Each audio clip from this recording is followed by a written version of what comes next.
Having you as my doctor has been amazing because I can have the continuity with you time after time. I don't come here and every time have to retell my story. It's like being home, only I have a doctor here that cares about me, that knows about me. Well, hi, Elizabeth. It's nice to see you back. I'm Likewise. Always happy to see you. Thanks for sharing today some of the insights that you've had in coming to see us these 10 years. It's been a journey and I'm so glad to be back. It's really feels good. It's like old home. The happy place. The happy place, exactly. for sure. Exactly. For sure. Familiar faces. Familiar faces, some new faces too. And it always feels like camp. It feels like coming for a week of camp or 2 weeks of camp. And it just feels good because I know what to expect. But yet I'm always learning and developing and resetting myself here. Absolutely. So can you tell us a little bit about how you first found out about Pritikin? Because this is not a place that's a household name yet. But the more and more people share it with people they care about, people that they want to stay alive with. How did you come to find this place way down here in Miami when you're way up in Michigan? Yep. So I came about it several different ways. First, my mother gave me Nathan Pritikin's book when I was 18 going off to college. And I literally put it on a bookshelf and never opened it. I had always struggled with my weight, 10, 15 pounds. I had done Weight Watchers. I had seen nutritionists. And then fast forward, when I got married, my husband's father had had an angina attack at 50 years old. And he was not really a man of means, but went out and had bought Nathan Pritikin's book, bought himself a treadmill. And for 30 years after that, walked every day. His wife cooked Pritikin, no salt, no sugar, no fat. And he was able to change his arteries and never had bypass surgery until he was 84 years old. And he did it electively just because he didn't want to be on medication anymore. And he lived to 89. So again, what age was he when he was diagnosed? He was 50 when he was diagnosed. So here and they he is wanted in his him 50s. to have They wanted him to have bypass surgery at the time, which was very new. And I think they wanted him to go to Dallas, Texas. And he wasn't going to do that. About what year? Do you have an It was idea? about 1979, 78, 79. Wow, wow. Yeah. So here he's in his 50s, and he's told, you're pretty sick, and you have to have this surgery. And he says, you know, I'm not having surgery. Yes. And then in his 80s, now you're talking 3 decades later, 30 years older, he actually had a better heart. Yes. And it's because of the way he ate. Yep. Yep. He wasn't overweight. I mean, he may have lost 10 pounds or so, but he just had incredible bad heart disease, and he was able to overcome it on his own by exercising and following a diet plan. So nutritional plan. So just by reading the book, he got enough information that he learned that there is something out there. And he must have had some faith to put up with it, to learn something new. I think the faith also came in that his doctors told him he was improving. He didn't have pains. He never had a stent put in. That's amazing. Yeah. Incredible. So after that, so I grew up, in a sense, my married life with him eating no salt. I didn't really know so much about the no sugar, no fat, a little bit about the no fat, but I know we didn't salt our foods, and my in-laws cooked with no salt. So fast forward, my kids are out of college.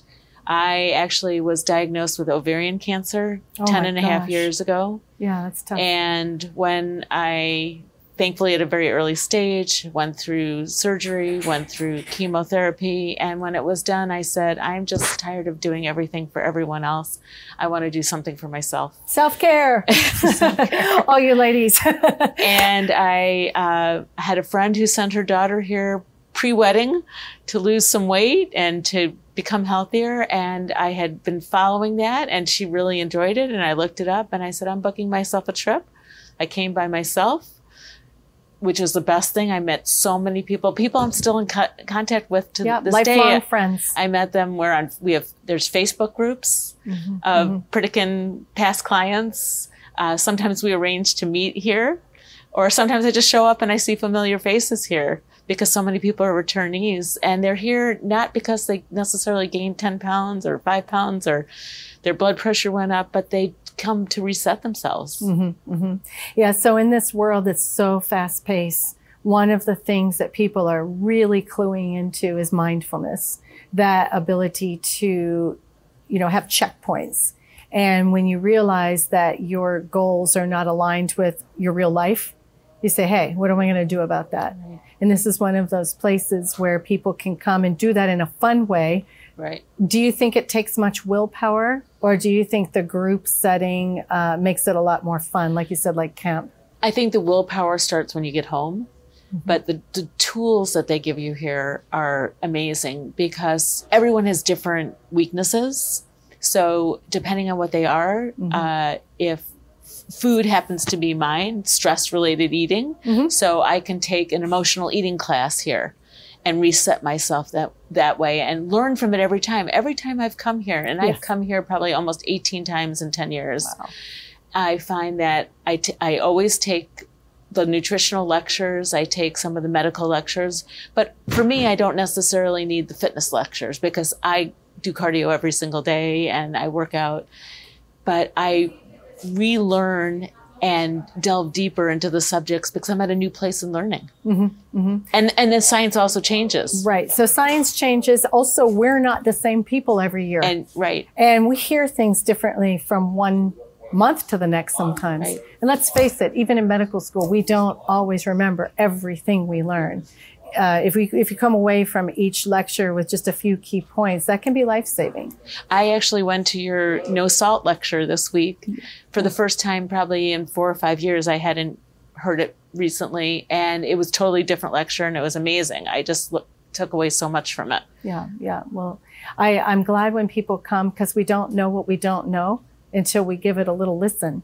The thing I like about this environment is that it's nurturing, whether it is from the physicians, whether it's from the nutritionists, whether it's from the exercise team, whatever, like you said, whatever limitation or whatever, something about a person that they're insecure about, that all kind of washes away.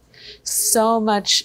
It is, when I started off by saying it feels like camp, first of all, having you as my doctor has been amazing because I can have the continuity with you time after time. I don't come here and every time I have to retell my story and start over again. So that's a real benefit of, it's like being home, only I have a doctor here that cares about me, that knows about me. Mm-hmm. Even last Friday, I had a question about my blood work that came back, and I emailed you because I didn't want to go the weekend without knowing the answer, and you emailed me right back. And that's a very special thing to have that happen. Mm-hmm. And then I walk into the gym and people remember me, or I'm always blown away with the staff in the dining room. I come in and some of the servers who have been here really long said, welcome me back my name, and also say, well, how's your daughter? I've brought my daughter here 3 times with me, my adult daughter, and she loves it here. Yeah. What a gift to give to a young person. A lot of times people don't realize that Pritikin is not just for patients who want to reverse heart disease. I mean, that's a miracle in itself. I've seen type 2 diabetes be reversed here when people didn't even know that was possible. Mm-hmm. I've even seen kidney disease improve a bit, eye disease. It's things that we never even realized could happen. So a lot of times Pritikin is associated with those who are sick or people that have serious health problems. But on the other hand, as you know, with your daughter, what a gift to give to a person who's not sick.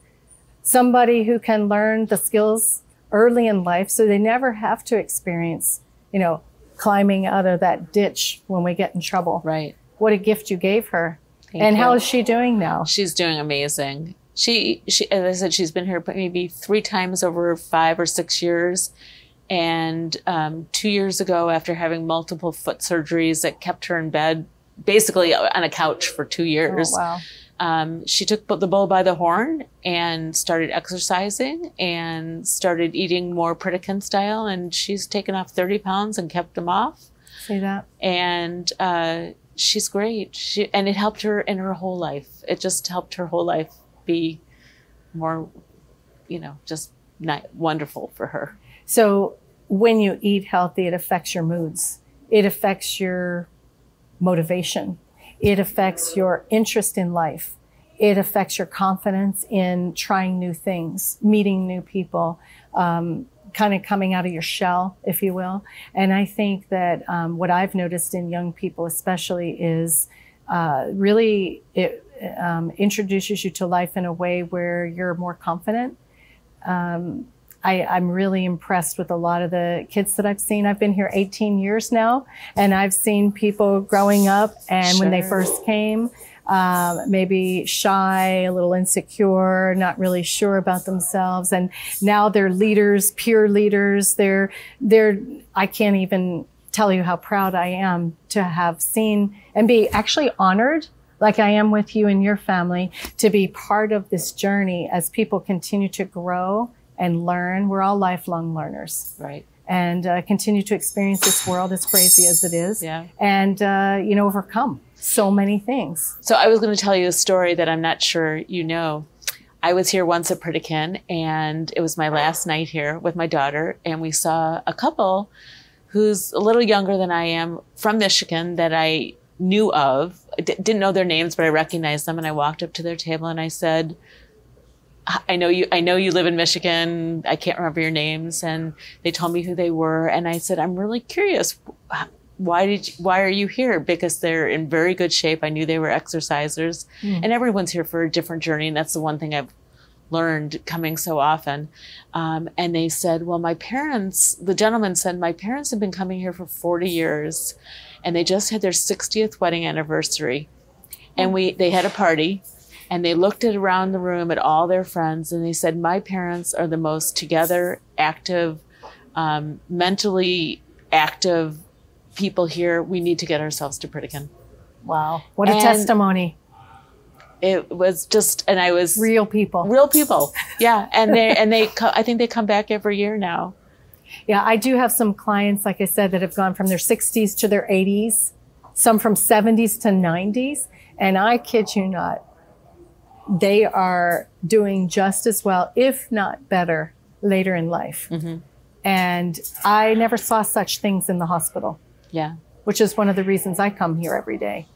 And I'm looking forward to coming to work because I get to work with people who are really doing things that you just don't see every day. But yet, like you said, everybody comes here with a different goal and a different reason, and it morphs, it adapts. You can take whatever parts of this you're interested in and parts you don't think are for you, you don't have to use. Right. So I'm happy your journey. I know that you've been overcoming quite a lot, even recently. I had a second bout of ovarian cancer. After being, how long were you 10 years. You were 10 years in remission. 10 years. I never even knew you could have ovarian cancer twice. Yeah. And it was considered a new occurrence. And so I've just finished another abdominal surgery that was last July. You don't look like you just had surgery. Well, 7 months ago, and 6 months of chemotherapy. And I'm 8 weeks out of my chemotherapy. And I said to my husband the whole time I was going through chemo, as soon as I'm done, I'm going to Pritikin. Because you knew? I knew I had to get healthy again. And not that I wasn't healthy before, but being on chemo, I gained a bunch of weight, and I could only do what I could do. And the doctor said to me, we don't care, just don't lose weight. And I just ate what I could because of my gastro issues during the chemo. But I knew I was going to come back here the second I got the go ahead that I could exercise and feel right. And I've come for 2 weeks this time. Usually I come for 7 to 10 days, but I knew I needed like the full reset. Right. And it's been wonderful. I'm so much stronger. My stamina is better. I've started to lose weight. I started at home following Pritikin, so I'd already got because you knew what to do. You knew what to do. I was floored at my blood work. That came back. My second blood work was off the charts better. Yeah. And I came in lower than I usually come into Pritikin because I was already following it at home. Right. So I'm just so happy for being here. I'm so fortunate that I can be here. I mean, I really feel very lucky that it is a real blessing, I think, to know that if you keep yourself in good shape, you're that much closer to getting better no matter what hits you. You know, anything in life can happen. And when you're in good shape and you've taken care of yourself as you have, I think that you take some of the credit for how well you're doing with this second round. Well, it's funny you say that, but thank you first of all. But 3 weeks after I finished my last chemo, I was having some shortness of breath issues, and I wrote a note to my oncologist, and the answer I got back from the nurse was, "What are you doing walking hills? And what are you doing walking 2 to 3 miles a day? Aren't you napping in the afternoon and sleeping, and chemo stays in your body for 6 months?" And I'm like, "No, I'm not napping. Yes, I sleep at night 8 to 10 hours, but I'm active. You know, what's going on?" It turns out it was nothing, but they were surprised that I was up and about as fast. You were not the typical patient. No, but maybe I have Pritikin to thank for that, you know. I do think it's an investment in your health that pays off year after year and decade after decade, not just with reversing disease or coming back from such a difficult thing as ovarian cancer. I mean, you're a survivor. Yeah. And that's not to be taken lightly. Sometimes no matter what you do, things happen. But the fact that you can face it stronger and bounce back, we call that in medicine resilience. Right. And the resilience factor that you have is something that is really valuable, and you just don't see it every day. And so I'm thrilled that you're noticing, even after you're older, with this same type of diagnosis, and yet you're still experiencing it even within your first week, which a lot of times our sicker patients, they may take 2 weeks to really feel. And I tell people when they come here and they ask me, "Do I really need 2 weeks?" I say, well, first of all, this used to be a 1-month program. Because 1 month to change habits, 1 month to kind of make your new normal, 1 month to get your taste buds adjusted, right? And then we condensed that to 2 weeks for the healthy people that used to get the 2-week vacation. And now the 2-week vacation isn't so common, so we offered a 1 week. But when I have clients that come for 1 week and they say, "Oh, wow, I didn't know there was more." In other words, I didn't know your first week is about learning, fundamentals of what was what and how the body works and why you say what you say. But the second week about action plans and skills and how am I going to, like you said, how to take it home. Yeah. How to take it home. So having that practical experience in the second week is a game changer for a lot of folks. Now, if you can't come for 2 weeks and you can only come for 1 week, still worth it because you get at least enough to work on for the next time. And sometimes you come back 6 months later or 9 months later. That's right. And get the rest of it. And a lot of people do come back, like you said, more regularly when they're working on something.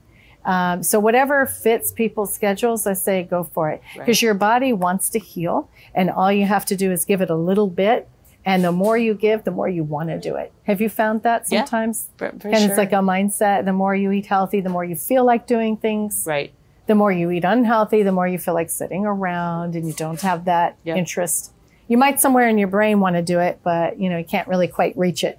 Right. So I think a lot of times what I've seen in guests that people, it wakes them up on the inside. Like, oh, I didn't know I could feel this good at my age. Oh, I can still do this. Oh, I didn't know I could get numbers like that. And they meet other people who are either sicker than them and make them motivated not to be that way. Or they'll meet people, and it's not a competitive environment, but it's more like, oh my gosh, let's do this together. Let's all go walk together. Let's eat together. Let's share cooking together. Let's talk about our favorite restaurants when we go home and see how we're going to modify that so we can have our social life. What do you think about social life in Pritikin as far as, do you have to give up everything that tastes good for you? Is it possible that something that tastes good could actually be good for you? I have to tell you, on I think it was Saturday night, Chef Vincent cooked the most amazing scallops. I called my husband and I said I could eat what he served tonight at any of the finest restaurants we've ever been to. What a compliment. It was I told him this afternoon. It was really amazing. It was so you awesome. didn't miss the salt. You didn't miss butter. Not at all. Because he of the way has it's really seasoned. upped the food program here. Good. And I've heard that a lot actually recently. You've seen some of those changes over the years. Yes, absolutely. In terms of presentation, in terms of food. But you don't have to eat salt. In fact, once your taste buds get used to it, after 3 or 4 days here, the fruit tastes different, and the carrots taste different, and the celery tastes different, and it's just all sweeter and tastier. And when you go home, even if sodium isn't my issue, thankfully, but I don't salt my food. And when I go home, if I go to a restaurant and I have some soup somewhere, I usually can't eat it anymore. Right. Doesn't taste good. No, it tastes horrible. Wait, so what's bad for you now tastes bad? Yes. That's like when we've come full circle and we actually want what's good for us. I've noticed that people have said, thanks a lot, Dr. Fruge. You just ruined my favorite restaurant. Now I'm losing weight and I'm not even trying, because I'm just choosing things that are healthier because they agree with me better. Right. I don't like to be weighed down with all that heavy food. You know, one of the things I really like about Pritikin is I had done Weight Watchers on and off for years, which I think is a very good, solid plan. But I could not write down another diary. I just couldn't write down 1 point for this, 2 points for that ever again. I feel like you're being watched and judged. I just couldn't do it. And here I don't have to write down anything because I can eat anything from a list of hundreds of products as much as I want. And I don't have to worry about anything. I just have to worry about is calorie density. Right. Which is the basis of the entire program. So if somebody that you knew had never heard of this concept, how would you describe what you learned here about calorie density? First of all, it's very freeing. Right. I'd say. It's not, you can only eat this much of this. Right. It's, you have a chart, you have a guide, your vegetables, your fruit, followed by your grains and your dairy, and then your condiments are your meat, fish, chicken, oils, and depending on what your goals are, if weight loss, then you don't eat your avocado and oils, but if weight loss isn't your thing or it isn't what you need, then you can add that back in. Or when you get to maintenance, you can add that back in. So it isn't the deprivation. And you can have your chocolate pudding. It's just made a little differently than you might get it at your fancy restaurant, or chocolate mousse or whatever it is you like. They have brownies here for dessert. They have stuff, but it's not gimmicky. I remember once walking into a Jenny Craig. I remember this was before I ever found Pritikin, and I was sort of at my wit's end and like, what am I going to do? I need to lose this weight. And I walked into Jenny Craig and I saw all these meals up there, and they said, yes, you can pick your meals. Would you like macaroni and cheese or this and that? I'm like, I don't eat those kind of foods. And I walked out. I never signed up because I knew it was not going to be something that was sustainable. This is totally sustainable. That's one of the criticisms I've heard, actually from the medical community. Sure, we know lifestyle works, right? Everybody, lifestyle works. But who's going to really do it? You know, don't spend money on education. Don't spend money talking about food because people are just never going to do what's healthy. I have issue with that. I was an athlete before I became a doctor, and I saw a lot of people do hard things. I saw people break records. I saw people get their bodies in shape in ways that were very inspirational to me. And for the medical community to say something can't be done was, quite frankly, a challenge to me. And the people I know, like you and hundreds of others, yeah, they can just eat one. Yes, they can have their enjoyment socially. Yes, it is sustainable. Yes, when you lower your blood pressure medicine, if you do the lower salt and that becomes what you do, yes, it does last when you go home. Yes, it does change your heart disease and your stroke risk and dementia. I don't know if you've heard lately how a lot of these things that we're talking about for heart disease and weight loss actually help with your memory and preserving your cognitive ability. Well, I've learned that in the lectures here. It's really... Which we haven't had a lot in that department. We know pills aren't working. We know that by the time someone shows memory loss, that process has been in place for 10 years prior, which means we need to get out ahead of it. So, you know, it's all the whole body. And that's what I like about it. You don't feel like you're making this great effort for one little thing like a dress size. You're actually taking care of, like you said, your whole body. Well, it's called the Longevity Center. It's not a diet place. Right, it's not a fat farm. It's not a fat farm, and it's not a spa. Yeah. In fact, I had one of my girlfriends say, I can't believe you didn't invite me, that you were going to a spa and you didn't invite me. And I'm like, no, I'm not at a spa. I'm here to improve my health. I've got real goals when I come down here. And it is relaxing, and don't get me wrong, it's fun, and you can do the exercise is fun, but it's hard. Yeah. And we are in Miami, and the weather's nice, but it's not a spa. But you're doing personal work, and you I'm are doing- detoxing from whatever it might be. Right. And the first couple of days can be a little, tough, like you said, but the reward that people get, I think I see people very satisfied that they went through what they went through because they knew they could do it, and they knew they needed to do it, and they wanted to do it. In some part of them wanted to do it. Right. And I'm excited when I see people conquer what they couldn't do at home. Mm-hmm. And they're not locked down here, are they? No. People are free to come and go. Exactly. And no one's forcing you to do anything. Nope. So I'm thrilled for you to take the time to share all of this today. Thank you. Thank you for being my doctor. I mean, I just think the world of you and how you care for your patients and how you care for in the lectures, how you just your love of medicine just shines through every day, every time I hear you speak. Listen, in my family, eating healthy meant staying alive or not. If I can share that with other people, to me, that made my relatives' life mean something. Right? Because we can learn from what we didn't know before, and we're standing on the shoulders of the people that came before us, and we all want to, make it better for the person that we care about. Mm-hmm. So if when I speak, it's entertaining and enjoyable, and it teaches you something, and it really goes out there and helps you make real life better, then that's why I come to work. That's why I love doing it. It's working. Thank you.